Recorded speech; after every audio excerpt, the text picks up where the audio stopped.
couple of minutes to react. Fine. Action. Well, Taylor, nice to see you on your home turf for a change. Right. Yes. I was telling you when we started talking here that your wife, Lynn Littman, was in Dallas promoting her film Testament. Right. And super job, I thought she did. I do too. I think she did a marvelous job. And so now you have a project. Must be something in your family, the two of you, when you've got projects together. Well, it is. We never worked together. We worked separately, and it's the whole process of making films is a very intense experience. So, dual career relationships are tough to begin with, and you have two people in the same field. On the one hand, you certainly understand your partner's problems. There's none of this. Well, gee, I don't understand how this could possibly happen, because both Lynn and I are very versed in what can happen, and so you explain it, and there are no role models. You just kind of take one day at a time and kind of create the relationship. Against All Odds, here is your first movie since the phenomenal, wonderful success of Officer and a Gentleman. So now, was every studio in town wanting this project of yours? No, not at all. I mean, when you have a success like Officer and a Gentleman, the one thing Hollywood does know how to do is jump on the bandwagon. Every studio in town probably would have hired me and paid me a lot of money to do another Officer and a Gentleman had I wanted to do the same kind of film. But the three films that I've done so far, The Idolmaker, Officer and a Gentleman, and Against All Odds, are very different films, and they're very different by choice. There are certain directors who like to kind of explore a particular genre and stay and perfect that genre and go on. I'm not one of those people. I enjoy and am challenged by growing on each project, changing on each project. And so with Against All Odds, which is a very different film than Officer and Gentleman, it's a very tough romantic thriller, and much less kind of soft romantic quality. It doesn't fit within those kinds of obvious commercial elements that a studio would think, oh, this is going to guarantee. The reality, however, of successful films is that the ones that are really successful could have never been predicted.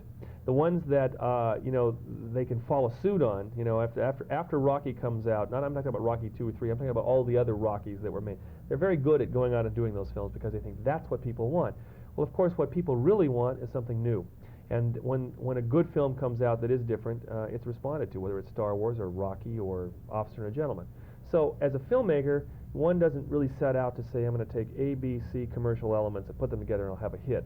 I mean, mostly what you have to do is feel inside that this is the film you want to make, have a certain vision, point of view, and try to make the best film you know how to do. And then you put it out there, and sometimes it's successful and sometimes it's not. You at least know unto yourself that you've done the best film you know how to do, and frankly, this town blows hot and cold in terms of who is hot and who is not. And I don't honestly think that I could do anything else but try to make the film that I feel inside, as opposed to try to second guess what the audience wants or what the studio head wants or whatever. So when I went about making Against All Odds, it was the myth of you can make anything you want after you had a big hit. It was certainly a myth in my instance, and I think that when a moderately budgeted film, and this is, which doesn't have Robert Redford or Dustin Hoffman or Barbra Streisand or whatever bankable stars there are around, it gets done because one person refuses to take no for an answer. And I wanted to make the film, and I did, and I'm proud of it. And we'll see what happens out there and the audience thinks. But you kind of do that, and then you go on to the next one and try to have the same kind of intensity on that. I think the public feels that Rachel Ward now is pretty hot. I think they do.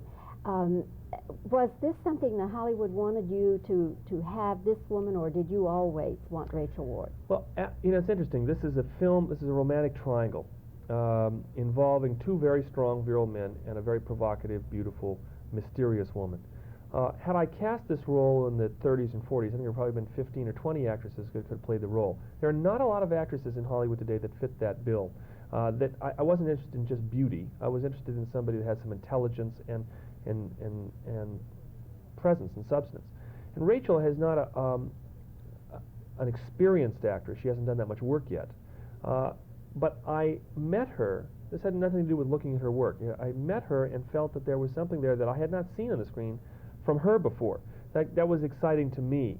You meet, if someone is a movie star, they're a movie star because they got a certain whatever it is, essence that is strong and comes out and the camera captures. And you can't buy that. You can all the technique in the world.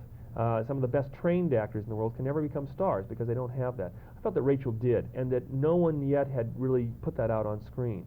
So I became excited about that. But after Thornbirds, certainly there's a certain amount of heat from Hollywood. I don't pay much attention to that. Either I want to work with good actors, and I want to work with people who are dedicated and care about trying to put something real up on. I want to put flesh and blood up on the screen.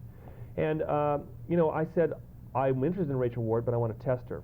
I'm not going to hire her just flat out. I want to be able to see if I can work with her and see if I can get something on screen before I'm able to commit this role. And her agent said absolutely not. And I said, well, either she does or she doesn't get the role. And at that moment, it comes down to an actor, whether they're going to have the guts to go in and say, I want the role, and I think I have enough confidence in myself to do it. And I also said, I'm not going to say, hey, come on in, dear, and show me what you can do. I'll work with you in advance. We'll work on this so that you know what I want, and we'll try to put something up on the screen. Well, to her credit, she said, I'll do it. And she came in. We worked for several days. She did a wonderful job, and she got the role, and deservedly so. But I respect that in an actor, because that's really what it's about. It is not about all the hoopla and how big your name is and how much money you're paid.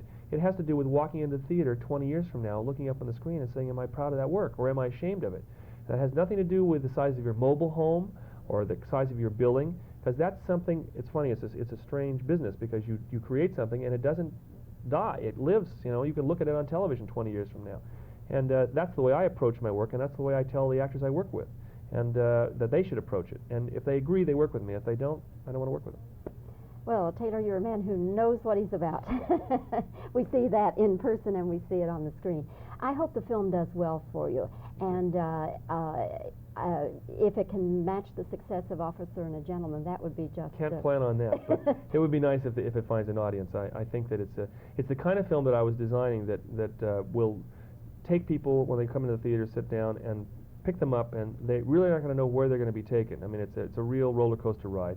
And hopefully at the end of the film, they'll be deposited. They'll walk to the parking lot and say, wow, that was quite an experience, and I felt I got my $5 worth. And I mean, I think that there's some very interesting elements with the film, and I hope that perceived that way. Taylor, thank you very much for talking with us today Bobbie. here in Los Angeles. Lovely to see you, and my best to Lynn. Thank you. All right, is this a good fix about here? Right on, Hopi. Yeah, and about here. About there. Okay, very good. Rolling tape, speed, your question. Taylor, is this a movie every studio wanted to do after your phenomenal success with An Officer and a Gentleman?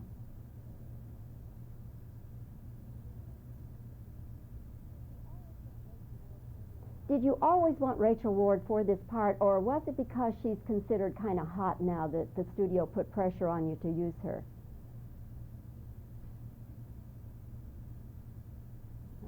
Okay, let's see, where else did we go from there? Okay, I think that those will be the main ones. Now, just reaction.